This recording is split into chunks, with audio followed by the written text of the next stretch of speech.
All right, everybody, I'm gonna run this dethatching mower blade across the entire lawn so you can get a good idea of what it looks like before and what it's gonna look like after. And you can decide if this is something that you really wanna do. Now, you can see back here behind me, there already looks like there's a spot that's done. It's because it was. You can click up here and see a video where I compared two ways to do this. But because it, in my opinion, actually looks pretty good, we're gonna go ahead and do the whole thing, see how much material we clean up out of the yard, and really watch how quick this is. So this whole thing's gonna be time-lapsed. I've got the camera set up to pick up most of the yard, and we're gonna go over it twice. I'm gonna run it with this first, then I'm gonna swap it, put on the regular blade, suck everything up, and see how much debris we actually get out.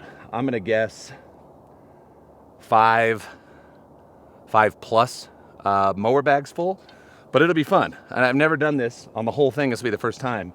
So you'll really get a good idea before and after of what you can expect by using one of these. Let's do it.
Well, there you have it.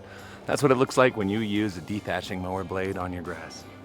I got actually 4 bags out of it, not 5, and it actually left some pretty cool stripes. Now, believe it or not, this is the best condition this has ever come out of the wintertime.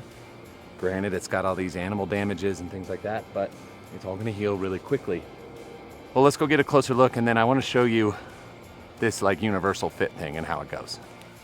Well, I don't know about you guys, but I actually think this looks pretty awesome. There's still quite a bit of fluff in here that as I mow and the grass really starts growing, it's all gonna come up the rest of the way. But, you know, for the 35, 40 bucks that this thing is, what you can do and how you can open up the grass, how you can clean it up, how you can get rid of debris. I mean, it basically eliminated everywhere where you could see snow mold. That's gone. So it pulled all that dead material out.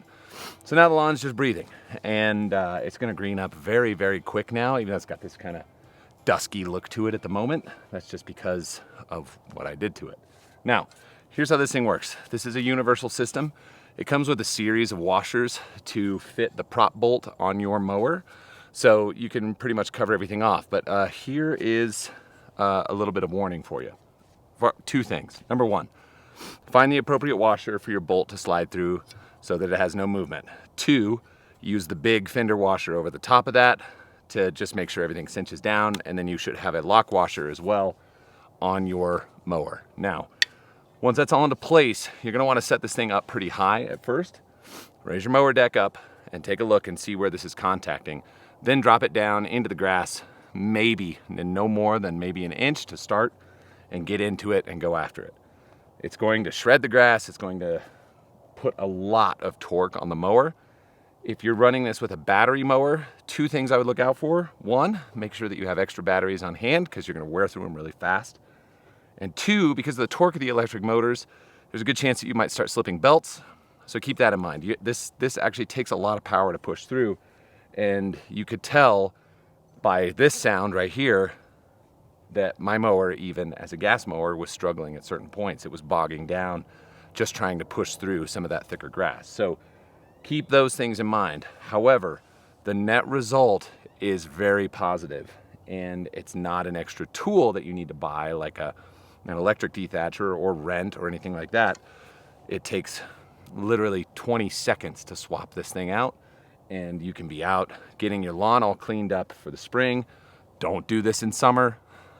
Please don't do this on Bermuda or any of these other warm season grasses. Probably not a good idea. Might be okay on zoysia a little bit, but I would even be careful with that. For bluegrass, for fescue, for ryegrass, fantastic. Do it when the grass is dormant and have fun. So if you want to see more other things, check out these videos right here. There's a couple for you that you could take a look at. And hey, if you liked it, make sure you subscribe. I'll talk to you guys real soon. See ya.